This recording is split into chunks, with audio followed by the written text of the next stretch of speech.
भारत में क्रिकेट की लोकप्रियता का अंदाजा इसी बात से लगाया जा सकता है कि यहाँ क्रिकेट को धर्म और क्रिकेटर्स को भगवान का दर्जा दिया जाता है।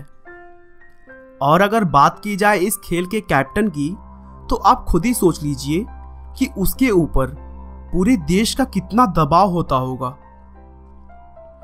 लेकिन आज मैं जिस शख्स के बारे में बात करने जा रहा हूं, उनके डिसीजंस की तो दांत देनी होगी, जिन्होंने इतने दबाव के बाद भी अपनी कप्तानी से भारत को T20 वर्ल्ड कप और वनडे इंटरनेशनल वर्ल्ड कप के साथ ही साथ बहुत सारी ऐसी जीतें दिलाई हैं जो कि भारतीय क्रिकेट के लिए एक सपना सा लगने लगा था। अब तो आप समझ ही गए होंगे कि मैं किसकी बात कर रहा हूं। जी दोस्तों, मैं बात कर रहा हूं महेंद्र सिंह धोनी की, जिनकी अगुवाई में भारतीय क्रिकेट टीम तीनों फॉर्मेट्स में नंबर 1 का ताज हासिल कर चुकी है। दोस्तों, उन्होंने क्रिकेट इतिहास में कुछ ऐसे रिकॉर्ड्स बनाए हैं कि हर भारतीय क्रिकेटर और क्रिकेट को चाहने वाला उन पर गर्व करता है। यहां तक कि क्रिकेट के भगवान कहे जाने वाले सचिन तेंदुलकर का कहना है कि धोनी दुनिया के सबसे बेहतरीन कप्तान हैं। मुझे खुशी है कि वे मेरे खेलते समय मेरे कप्तान रह चुके हैं। तो दोस्तों, आइए भारतीय टीम की नई किस्मत लिखने वाले कैप्टन कूल के बारे में हम डिटेल में जानते हैं। महेंद्र सिंह धोनी का जन्म 7 जुलाई 1981 को बिहार के रांची शहर में हुआ था, जो कि अब झारखंड राज्य में है। उनके पिता का नाम पान सिंह और मां का नाम देवकी है। वैसे तो धोनी का होम टाउन उत्तराखंड के अल्मोड़ा जिले में लावली नाम के एक गांव में है, लेकिन उनके पिता पान सिंह की जॉब मैकोन कंपनी में जूनियर मैनेजमेंट ग्रुप में लग गई, जिसकी वजह से उन्हें पूरे परिवार के साथ रांची में शिफ्ट होना पड़ा। धोनी के साथ ही साथ उनकी एक बहन है जिसका नाम जयंती है, और एक भाई भी है जिसका नाम नरेंद्र है। धोनी ने अपनी शुरू की पढ़ाई DAV जवाहर विद्यालय मंदिर श्यामली रांची से की थी। MS भले ही आज सफल क्रिकेटर के तौर पर जाने जाते हैं, लेकिन बचपन में उन्हें बैडमिंटन और फुटबॉल का बहुत शौक था, और उस समय तक शायद क्रिकेट का उन्होंने कभी कुछ ज्यादा सोचा नहीं था। फुटबॉल की बात करें तो वह इस खेल में इतने अच्छे थे कि छोटी उम्र में ही उन्हें डिस्ट्रिक्ट और क्लब लेवल पर मैचेस खेलना स्टार्ट कर दिया था। वह अपनी फुटबॉल टीम में एज अ गोलकीपर खेलते थे। उनका गोलकीपर के तौर पर अच्छे परफॉर्मेंस को देखते हुए फुटबॉल टीम के कोच ने उन्हें क्रिकेट में हाथ आजमाने के लिए भेजा। हालांकि धोनी ने उससे पहले कभी क्रिकेट नहीं खेला था, फिर भी उन्होंने अपने विकेट कीपिंग से सबको बहुत प्रभावित किया और कमांडो क्रिकेट क्लब के रेगुलर विकेट कीपर बन गए। क्रिकेट क्लब में उनके अच्छे परफॉर्मेंस की वजह से उन्हें 1997-98 के दौरान वीनू माकन ट्रॉफी अंडर 16 चैंपियनशिप के लिए चुना गया, जहां उन्होंने जबरदस्त परफॉर्मेंस किया। धोनी सचिन तेंदुलकर और एडम गिलक्रिस्ट के बहुत बड़े फैन थे। वह अपने शुरुआती दिनों में लंबे लंबे बाल रखा करते थे, क्योंकि उन्हें बॉलीवुड एक्टर जॉन अब्राहम बहुत पसंद थे और वह उन्हीं की तरह दिखना चाहते थे। जॉन की तरह ही धोनी को भी तेज रफ्तार से बाइक और कार चलाने का शौक है, और आज भी जब भी कभी धोनी को टाइम मिलता है तो वह अपनी फेवरेट बाइक से घूमने निकल जाते हैं। क्लास 10 तक उन्होंने एक साधारण तरीके से क्रिकेट खेला, क्योंकि उस समय तक उन्हें खेल के साथ साथ पढ़ाई पर भी ध्यान देना होता था, और फिर 10th के बाद से वह क्रिकेट को ज़्यादा टाइम देने लगे थे। लेकिन उसी बीच उन्होंने रेलवे में TT के लिए एंट्रेंस एग्जाम दिया और वह उसमें सेलेक्ट हो गए। उसके बाद धोनी साउथ रेलवे के खड़गपुर रेलवे स्टेशन पर 2001 से 2003 तक एज अ TT काम किया। MS के साथ काम करने वाले लोग बताते हैं कि वह एक नेक दिल इंसान थे और अपनी जिम्मेदारियों को बखूबी निभाया करते थे। दोस्तों, धोनी हमेशा उनकी शरारती हरकतों के लिए जाने जाते हैं। एक बार की बात है, जब धोनी रेलवे के क्वार्टर पर रह रहे थे, तभी वह अपने दोस्त के साथ मिलकर खुद को सफेद कंबल में पूरी तरह ढक लिया और देर रात तक अपनी कॉलोनी में घूमते रहे। वहां का पहरेदार और कुछ और लोगों ने लंबे बाल और पूरी तरह सफेद कपड़े में ढका हुआ उन्हें देखा और डर कर वहां से भाग निकले। लोगों को यहां तक यकीन हो गया था कि कॉलोनी में कोई भूत घूम रहा है। उनकी इस शरारत से लोग बहुत डर गए थे और अगले दिन यह एक बड़ी खबर बन गई थी। वह रेलवे में नौकरी के साथ ही साथ 2000 से 2003 तक रणजी ट्रॉफी का हिस्सा बने रहे।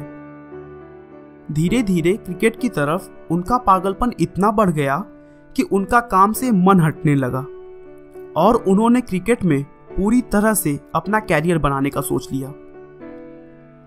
अब बहुत सारे लोगों के मन में यह सवाल होता है कि वह नेशनल क्रिकेट टीम में कैसे सिलेक्ट हुए।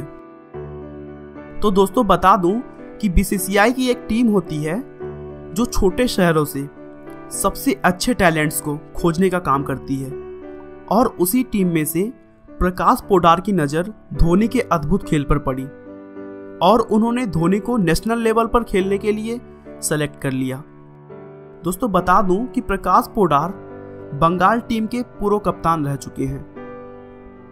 MS धोनी को सबसे बड़ी कामयाबी तब मिली जब 2003 में उन्हें इंडिया ए टीम के लिए चुना गया और वो ट्राई सीरीज खेलने के लिए केनिया गए, जहां पाकिस्तान की टीम भी आई हुई थी।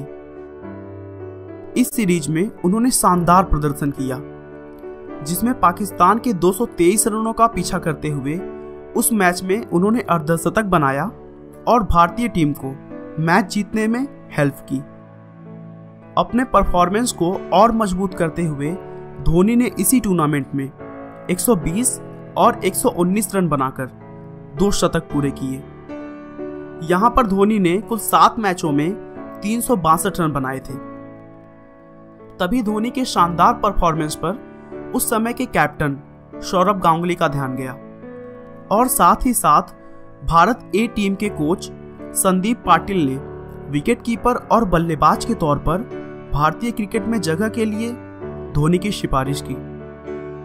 भारतीय क्रिकेट में उस समय पार्थिव पटेल और दिनेश कार्तिक जैसे विकेटकीपर का ऑप्शन था और यह दोनों ही टेस्ट अंडर 19 के कैप्टन भी रह चुके थे। लेकिन धोनी ने तब तक अपनी खेल के दम पर एक अद्भुत पहचान भारत ए टीम में बना ली थी। इसी वजह से उन्हें 2004-05 में बांग्लादेश दौरे के लिए वनडे टीम में चुन लिया गया।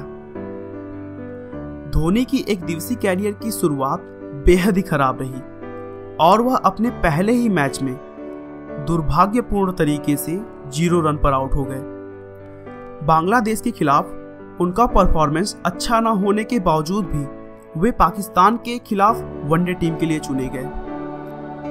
अंतर्राष्ट्रीय क्रिकेट में धोनी के बल्ले की गूंज तब सुनाई दी जब अपने 5वें ही मैच में उन्होंने पाकिस्तान के खिलाफ ताबड़तोड़ शतक ठोककर भारत को जीत दिला दी।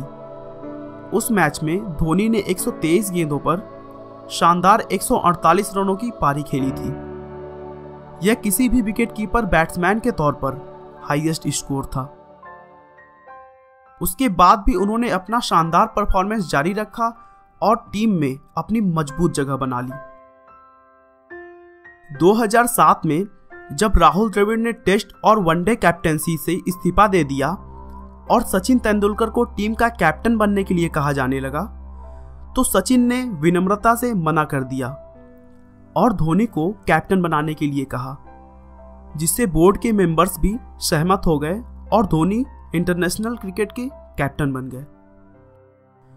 उसके बाद से धोनी ने कभी भी पीछे मुड़कर नहीं देखा और ऐसी कप्तानी की कि 2007 में पहला T20 वर्ल्ड कप भारत ने अपने नाम किया और फिर 2011 में वनडे इंटरनेशनल वर्ल्ड कप भी अपने नाम कर लिया।